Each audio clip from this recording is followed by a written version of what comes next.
اب جیو ڈرامہ توبہ بن چکا ہے، بہت ہی انٹرسٹنگ نیکسٹ ہمیں دکھایا جائے گا کہ سنی جو ہوتا ہے وہ جاتا ہے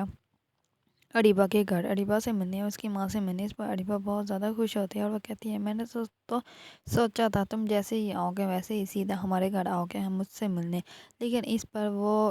گھما دیتی ہے بات اور کہتی ہے کہ میرا مطلب ہے کہ امی سے ملنے اور ان کا حال چال پوچھنے۔ اس پر وہ کہتا ہے کہ جب انسان اللہ تعالیٰ سے لگا رہتا ہے تو پھر اسے دنیا کی ضرورت نہیں پڑتی، اور ویسے بھی میرا اس گھر میں ہے ہی کیا جس سے میں ملنے آؤں گا۔ اس پر وہ اتنا کہہ کر چلا جاتا ہے۔ دوسری طرف انمول کا باپ جو ہوتا ہے وہ مسجد میں جاتا ہے اور مسجد میں جا کر چندے کے پیسے وہ اکٹھے کر کے لایا ہوتا ہے مسجد کے امام کو دینے کے لیے۔ اس پر وہ کہتا ہے میرے گھر تو میری بیٹی کی شادی چل رہی ہے، آپ ایسے کرو، آپ یہ پیسے سارے جو ہے وہ شانی کو پکڑا دو اور بعد میں ہم لوگ شانی سے لے لیں گے۔ اور جیسے ہی صدیقی شانی کو مسجد میں دیکھتا ہے تو وہ کہتا ہے اب کیسے انسان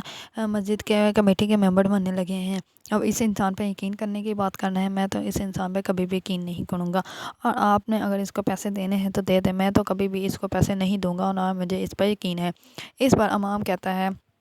کہ یہ کیا بات ہوگی، جب انسان بڑا ہوتا ہے تو سب لوگ اس کی بات مانتے ہیں، اور جب وہی انسان سچائی کے راستے پہ چلنے لگ پڑتا ہے تو کوئی بھی اس کی بات پر یقین نہیں کرتا۔ اس بات سے صدیقی تو غصے سے چلا جاتا ہے، لیکن امام سب وہی سارے پیسے جو ہوتے ہیں وہ شانی کو دے دیتے ہیں اور کہتے ہیں کہ یہ بیٹا اپنے پاس رکھ لو، جب ہم کہیں گے تو تب ہمیں یہ واپس دے دینا۔ اس پر وہ کہتا ہے کہ ٹھیک ہے۔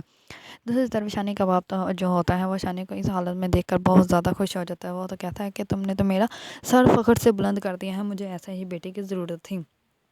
دوسری طرف کمال جو ہوتا ہے وہ اپنی بہن کو آفس میں بلاتا ہے اور کہتا ہے کہ آفس میں آ کر تم انمول کو دیکھ سکتی ہے۔ وہ جب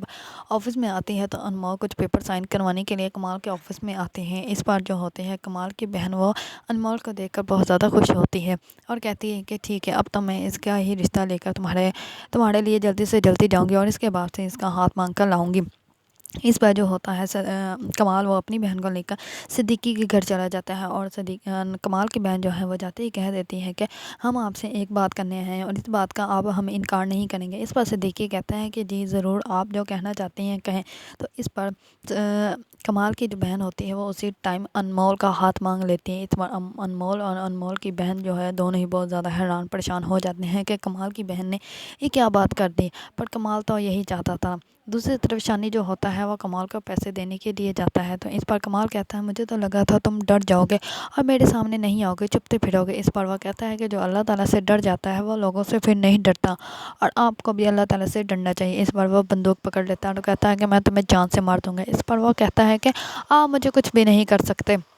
جس کے ہاتھ میں سب کچھ ہے وہی سب کچھ کرنے والا ہے، اگر اس نے مجھے مارنا ہوگا تو وہ اسی ٹائم مجھے مار دے گا، اگر نہیں مارنا ہوگا تو وہ ساری زندگی مجھے نہیں مرنے دے گا۔ اس پر کمال جو ہوتا ہے وہ بہت زیادہ حیرانگی سے اس کو دیکھنا سٹارٹ ہو جاتا ہے۔ دوسری طرف وہ اس کو کہتا ہے کہ میں اگر خاموش ہوں تو خاموش ہی رہنے دیں، میں نہیں چاہتا کہ کسی کی برائی باہر آئے، اگر برائی پہ پردہ ڈلا ہوا تو پردہ ڈلا رہنے دیں۔ یہ کہہ کر وہ وہاں سے چلا جاتا ہے اور کمال اور اس کے نوکر جو ہوتا ہے وہ کچھ بھی نہیں کر سکتے۔ اگر آپ لوگوں کو ڈرامہ توبہ پسند ہے اور اس کے بارے میں نئی اپڈیٹ جاننا چاہتے ہیں تو میرے چینل کو لائک، کمنٹ اینڈ سبسکرائب کرنا مت بھولیے گا۔